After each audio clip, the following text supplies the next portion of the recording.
jókòó èyí tí bá lè fún lómi máa fún lómi, èyí tí bá lè fún ní drink máa fún ní drink, èyí tí bá lè fún lóúnjẹ tó pín kankan fún wọn rárá. Mo máa consider health condition wọn. Wọ́n dẹ̀ máa jókòó sábẹ́ canopy abẹ́ ìbòjì ni. Mo máa fowó gba chair, mo máa fowó gba canopy ni. Tó bá dẹ̀ pọ̀ jù mo máa ní kó èyí tí bá fẹ́ tí iye tá bá fẹ́ bá ti wọlé tó báyìí àwọn tó kù ta máa sọ fún ọlọ́pàá pé kó máa jù wọn pé kí wọ́n máa lọ wọn gbọ́dọ̀ dúró síbẹ̀ torí mi fẹ́ casualty mi fẹ́ kéèyàn kọ́kọ́ ṣubú.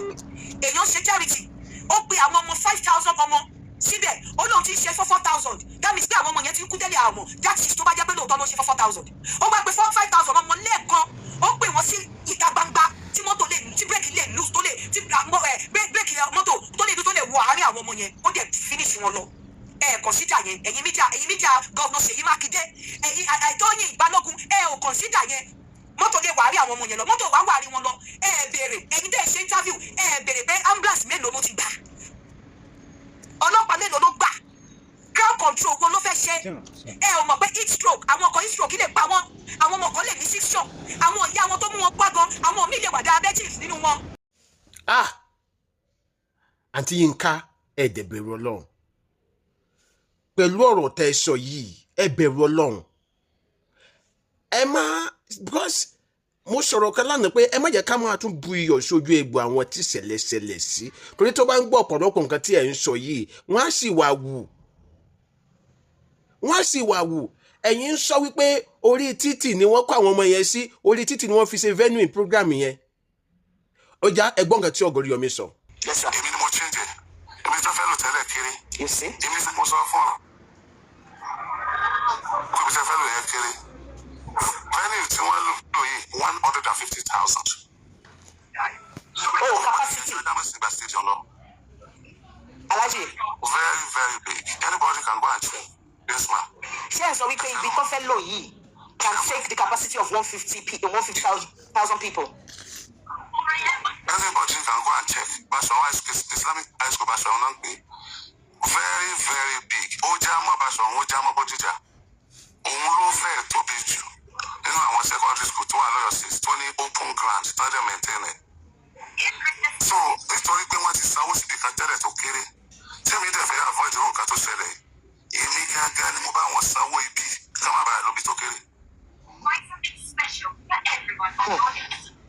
I paid for my boss just to help them ká má bàa lóbi tó kéré. Hello sir, ẹ jẹ́ mute everybody sir so that I can only hear you. Go on sir.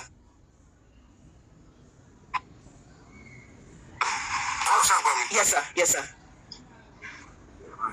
Mo ṣe máa ń sọ̀rọ̀ ìgbín tí ẹ̀ mọ ọjọ́ mo ṣe ń lajú ni. I was on oxygen for some time. Mo ṣe wá òkè mo ṣe lè sọ̀rọ̀ báyìí ni. So lálẹ́ òkú ọ̀la yẹn let me put it that way. Lálẹ́ Tuesday personally I went there to go and check kí ni program wọn. Báwo náà ṣe to everything tán tó. Ìgbà tí ń tẹ́kùn ìnáwó mi débẹ̀ wọ́n ní àyè tí wọ́n fi sílẹ̀ kéré láàrin. Mo ní àyè yẹn ò kéré ó pọ̀. Wọ́n láyè yẹn pọ̀ jù, mo ní kò pọ̀ jù. Mo ní torí àwọn ọmọ tó ń bọ̀ táyè bá fẹ̀ dáadáa. Wọ́n á ráyè spread, wọ́n à ní ráyè tẹ̀ra wọn mọ́lẹ̀. Wọ́n ní okay, wọ́n á ní àwọn tó wá jẹ́ organizer pẹ̀lú wọn ní ibi máa tóbi o. Wọ́n ní ibi tóbi gan-an ó ti yàtọ̀ síbi táwọn gbà tẹ́lẹ̀. Àwọn ní àwọn dúpẹ́ o, pé mo ṣe o. Wọ́n á ní pé it's alright, anything for anybody tó bá fẹ́ dùn àwọn ọmọdé nínú. You always call on me, I will be ready. So I now ask me, what about the security?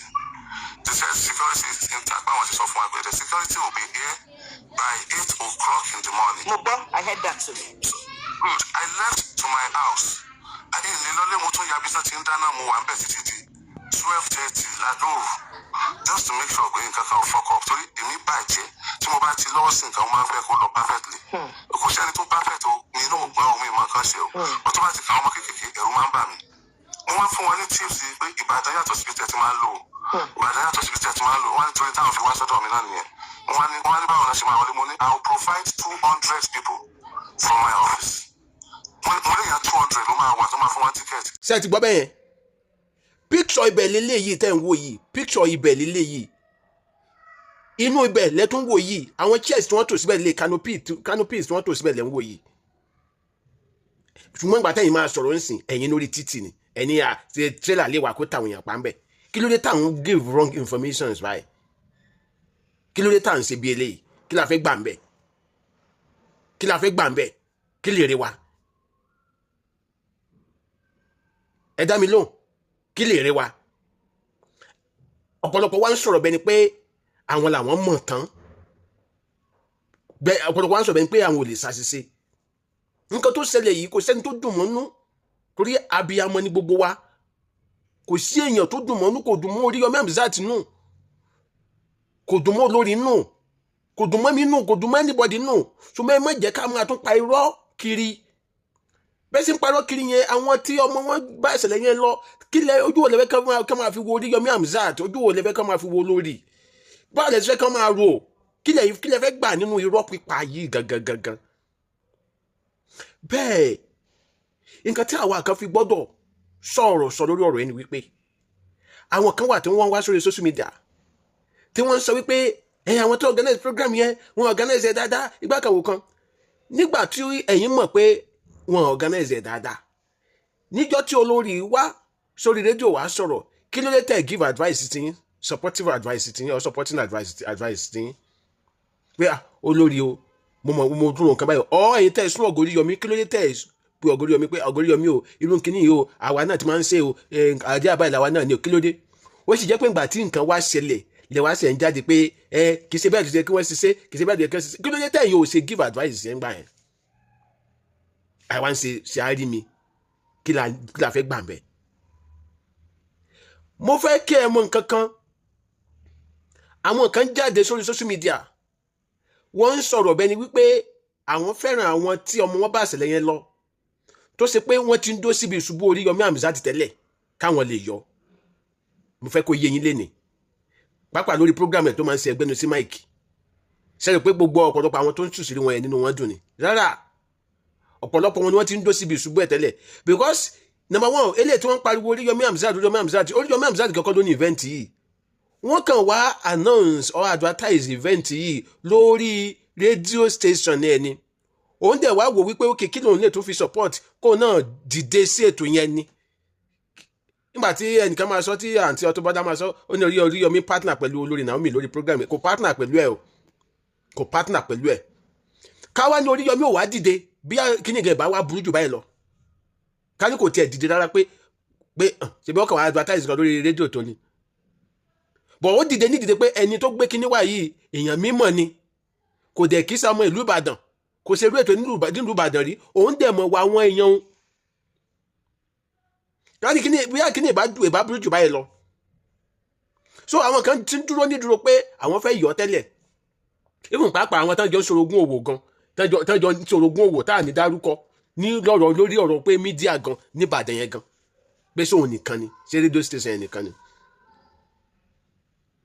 àwọn tó jẹ́ fans wọn tó jẹ́ bloggers wọn loyalist wọn àwọn náà ń sọ̀rọ̀ wọ́n wá ń bú Oríyọmí sìn bẹ́ẹ̀ náà ló sì jẹ́ fún Queen Naomi torí ńgbà tí àǹtí mi Yínká máa sọ̀rọ̀ àǹtí Yínká TNT wọ́n ní ó fẹ́ ṣe pẹpẹ kíní kan ni pé ó ń ṣe àárí mi ni pé ó ń ṣe àárí mi wo ni Naomi ń ṣe ṣe àárí mi lójú àwọn olórí tó kù àbí ṣé nǹkan tí ẹ̀ mí nìyẹn pé bí àwọn ṣe àárí mi fáwọn olórí tó kù ṣe àárí mi wo ló ń ṣe kó tó di pé ó fẹ́ bàbá lọ́lọ́run ti ń lò ó mo ti sọ ẹ̀yin tẹ́ ẹ̀ mọ̀ lẹ́yìn mọ̀ bó ṣe jẹ́ kó tó di pé ó fẹ́ bàbá Ọọ̀ni of Ifẹ̀ ló ti ń ṣiṣẹ́ ìránṣẹ́ so kò sí Sáárì mi kankan bẹ̀ èwo ni Sáárì mi wípé Ọlọ́run pè sí pé kó máa ra àwọn èèyàn lọ́wọ́ ṣé Sáárì mi nìyẹn ni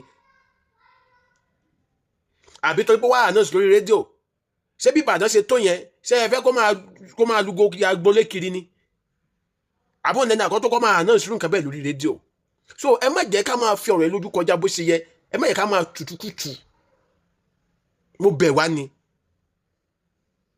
gbogbo wa torí pé a ti wà lábroad ń sìn abroad ò kì í ṣe paradise na àwa ń ṣe bẹ́ẹ̀ ni wípé àwa la mọ̀ tán torí pé a ti wà lábroad ń sìn àwa ń ṣe bẹ́ẹ̀ ni pé àwa la mọ̀ tán òyìnbó náà wá ń jábọ́ ṣé bá abroad náà làwa náà wà bọ́ ìyẹn ò ní káwa ronú bíi tiyín náà ìyẹn ò ní káwa ronú bíi tiyín gbogbo ẹgbẹ́ ọmọ pé most àwọn tó ń sọ̀rọ̀ tako ọ̀gá Oríyọmí àti ọ̀gá wa àti olórí àwọn tó wà ní diaspora ni wọ́n ń ṣe bẹ́ẹ̀ ni pé àwọn jẹ́ saint à ń sọ fún yín wípé ẹ̀bí kínní gangan ìjọba wa ni ìjọba wa gangan ni tí ìlú bá dáa tínú àwọn èèyàn dùn kò sí èèyàn tó máa lọ máa jìjà ju nǹkan tí ò tó nǹkan. wọ́n ní wọ́n fẹ́ fún àwọn ọmọ kéékèèké ní nǹkan àgbàlagbà ń yọjú. according to kan tí mo gbọ́ tẹ́lẹ̀ mo rò pé oúnjẹ ni wọ́n fẹ́ fún wọn ní kì í ṣe oúnjẹ pé àwọn studies materials ni pẹ̀lú token. ẹjọ́ ìyá arúgbó tán ló lọ tán ló ṣubú yẹn tán ní tọ́gọ̀rí yọmí náà wọ́n fà dìde pé ìyá kílẹ̀ wá ṣe tó ní oníwà wá bí wọn rí nǹkan kan gbà ní kí ni ìyá fẹ́ fi study materials ṣe nígbà tẹ́bi ń pàyà ṣé tíjọba bá dáa tẹ́bi ò pàyà sí ìyá yọjú ràn lọ́bẹ̀ ẹ dá mi lóhùn. ẹlòmíì wọ́n ló kó ọmọ 4 lọ síbẹ̀ nígbà tó yẹ pé kò tí ì mọ bó ṣe máa rí owó ra pencils àti pen àti big notes fáwọn ọmọ yẹn ní January tán bá wọlé ó wò pọ̀ opportunity lélẹ́yìí ṣé ká ní irú ìjọba bá ń provide irú nǹkan bẹ́ẹ̀ yẹn ṣé wàhálà máa wà. kódà yàtọ̀ fún olórin Naomi gan ẹ̀yìn kan wà tọ́nà ṣèrànlọ́wọ́ ní society àti ẹ̀kẹ́ máa ṣe irú nǹkan bẹ́ẹ̀ yẹn I could remember nígbà tí àwa ṣùgbọ́n kékeré àwọn oríṣiríṣi àwọn society bẹ́ẹ̀ ló máa ń wá sí schools wa tó máa pín big notes fún wa tó máa kọ orúkọ wọn sí. Recently ọ̀kan náà àwọn ọ̀gá mi àwọn bàbá mi Ambassador Fatoke Adébáyọ̀ wọ́n pérú ìwé bẹ́ẹ̀ tí wọ́n kọ ìgbélárugẹ àṣà Yorùbá sí tó pín fáwọn schools. tó bá ń ṣerú nǹkan bẹ́ẹ̀ ní àwọn environment ní gbogbo ìlú wa àdúgbò wa ẹ̀yin tẹ́ jẹ́ alumni schools kọ̀ọ̀kan or ẹ̀yin old students associations school kọ̀ọ̀kan kẹ́ ẹ ṣerú nǹkan bẹ́ẹ̀ àwọn schools tẹ́ ti parí kẹ́ ẹ máa ṣerú nǹkan bẹ́ẹ̀ yàrá pé irú kìíní à lè máa irú èrò tó wà òní pọ̀ tó bẹ́ẹ̀. a ní ìjọba ba orílẹ̀-èdè jẹ́ ó jẹ́ kí ìṣẹ́ àti ìyà kó pọ̀ lórílẹ̀-èdè ẹ wá ń blame àwọn tí ó tó àwọn ẹlẹ́yinjú àánú tó pẹ́ yín ti wà ní abroad. ẹ má ṣe bẹ́ẹ̀ ẹjọ́ ẹ má ṣe ṣe àrími kankan Adéọmọ Adé lórúkọ mi ire ó dàbọ̀.